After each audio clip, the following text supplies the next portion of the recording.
से कितनाओं दुख पड़ा है। राजा की जो पत्नी है ना, भगवान जी का नाम ध्यान स्तुति करती रहती है। राजा का राज सब छीन गया क्योंकि उनके पास अहंकार था। एक दिन की बात है, राजा ने अपने पत्नी से बोले, क्या अब तो अपने पास कुछ नहीं रहा, सब कुछ खत्म हो गया, पूरा राज खत्म हो गया, पूरा ये पाठ खत्म हो गया, अब तो हमारे पास कुछ नहीं है। उनकी पत्नी ने बोली, क्या ना, धैर्य रखिए, जिसके पास कुछ नहीं है, जिसका कोई नहीं है, उनके स्वामी होते हैं, क्योंकि उन्होंने दिया है, उन्होंने लिया है तो वही देंगे। सच्चे मन से जब आराध्य करेंगे तो आपके दुख जरूर सुनेंगे। अहंकार था, भगवान ने परीक्षा ली है, उनके पत्नी की परीक्षा ली है, उन राजा की परीक्षा लेते हैं। अब अपनी पत्नी के कहे बातों को झुकता वही है जो कमजोर हो जाता है। जिसके पास अगर 10,000 रुपया होना, वो बोले, क्या मैं क्या के लिए झुकूं, मेरे पास तो पैसा है। लेकिन कब तक? जब तक आपके पास पांव में बल है तब तक। जब एक कमजोर हो जाएगा ना, तो आप बिना कहे हुए क्या करेंगे, पैसा नहीं दिखेगा, बस शरण में जो है क्या, हे प्रभु सारी दुख हरिए, सब कष्ट हरिए। ऐसे ही हालत राजा के पास हुआ। राजा अब अपनी पत्नी की बात जो कभी नहीं मानते थे, जब कष्ट पड़ा श्री लक्ष्मी नारायण के शरण में गए और जाकर के माथा टेकते हैं, वंदन करते हैं, प्रणाम करते हैं। उनकी पत्नी एक साथ बैठ करके कृष्ण कन्हैया की, श्री लक्ष्मी नारायण भगवान की वंदन करते हैं। कुछ दिन व्यतीत हुआ, कष्ट तो पड़ा ही है,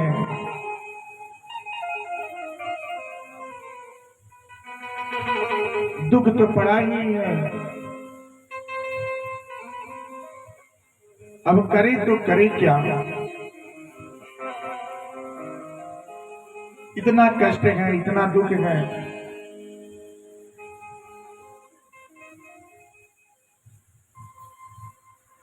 उन्होंने इतने कष्ट का सामना किए, इतने दुख पड़े कि पहनने के लिए वस्त्र भी लूट गया, वो भी जो उनके पास जो दरबारी थे वो भी चले गए। धन से कभी क्या करना चाहिए, अहंकार नहीं करना चाहिए। जब आपके पास अगर 10 रुपया है ना, तो रखने के लिए भगवान जी अलग देते हैं और आपको लुटाने के लिए अलग देते हैं। सबका सब आपका नहीं है। आज जो भगवान से छल करता है ना, वो 10 की जगह पे 10 लाख जाता है। तो कभी भी भगवान से क्या करना चाहिए, छल नहीं। आप क्या करें, भगवान का नाम सुमिरन वंदन स्तुति कर रहे हैं, कहीं मंदिर है या कोई गरीब व्यक्ति है या उसको भूखा व्यक्ति जा रहा है, अगर भूखे को भोजन कराएंगे, प्यासे को पानी पिलाएंगे, मंदिर में जा करके आप जो भी शक्ति है यथाशक्ति दान देंगे, तो समझ जाइए कि दान देने से घटता नहीं है, भोजन कराने से अन्न की बढ़ोतरी नहीं, घटौती नहीं है, बढ़ोतरी है, जल पिलाने से जल की कमी नहीं है। तो जो आपका है वो आपके पास रहता है मैया, देने के लिए अलग है, खाने के लिए अलग है, रखने के लिए अलग है। आप कभी सोच नहीं सकते क्या कि हम क्या आज इतना बड़ा जग कर सकते थे, जो सोचे थे लेकिन हो नहीं पाया। देखिए आज वो घड़ी आ गई, आज वो समय आ गया जब भगवत भगवान जी का आगमन जब आपके मन में समावेश हुआ, तो समय आ गया कि आपके घर पे भगवत भगवान जी का आगमन होगा और श्री लक्ष्मी नारायण की कृपा से आपका पूरा परिवार फूल की तरह खिलेगा।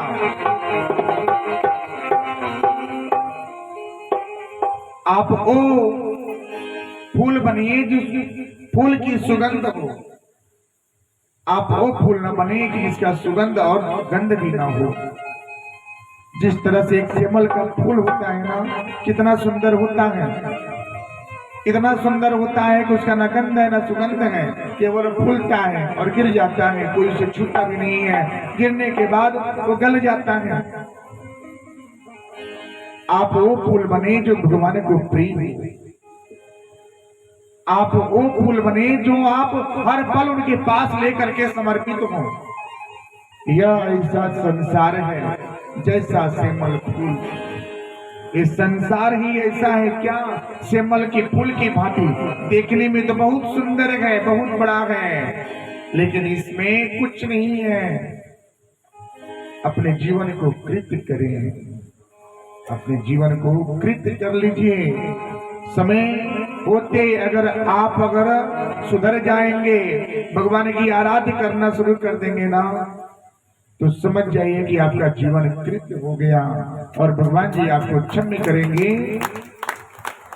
अब राजा भगवान के श्री चरण में जाके गिरे, पति पत्नी दोनों जन आराध्य किए, विनती अर्चन कर रही हैं। कुछ दिन व्यतीत हुआ, किसी तरह से राजपाट धीरे धीरे धीरे धीरे प्रारंभ हो रहा है, आना प्रारंभ हो रहा है। देखिए भक्ति बहुत ही कठिन है, देर होता है लेकिन अंधेर नहीं है, थोड़ा सा वक्त लगेगा, लेकिन समझ जाइए जब भगवान जी आपकी आराधना सुन लेंगे ना तो आपका जीवन कृत्य हो जाएगा। बहुत ही दुर्लभ है ये, बहुत ही दुर्लभ कथा है। प्रथम दिवस है, कठिन का मार्ग है।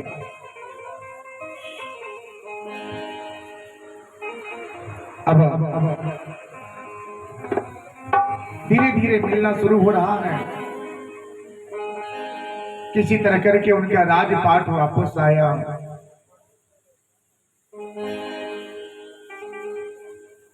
राजपाट वापस धीरे धीरे आ रहा है, फिर से नए सिरे से जीवन उनका व्यतीत हो रहा है।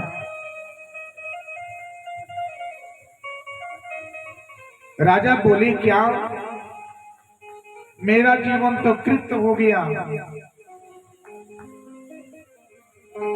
तो मैंने श्री लक्ष्मी नारायण का ध्यान वंदन स्तुति किए, जो भूल हुआ है वो प्रायश्चित हो गया, जो पाप हुई है वो खत्म हो गया भगवान जी के श्री चरण में।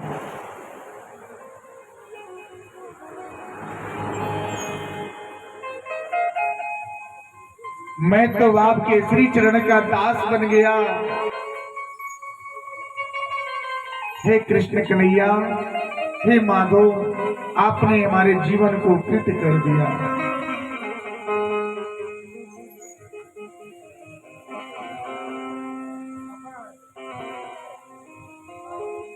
उन्होंने बोला क्या,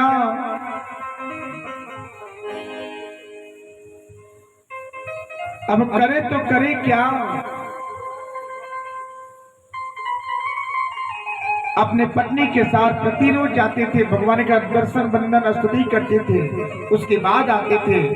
जो भी राज्य के, जो भिखारी, जो गरीब निर्धन जो भी है, उनको कुछ न कुछ देना शुरू कर दिए। उसी से उनका जीवन कृत हो रहा है। प्रथम दिवस से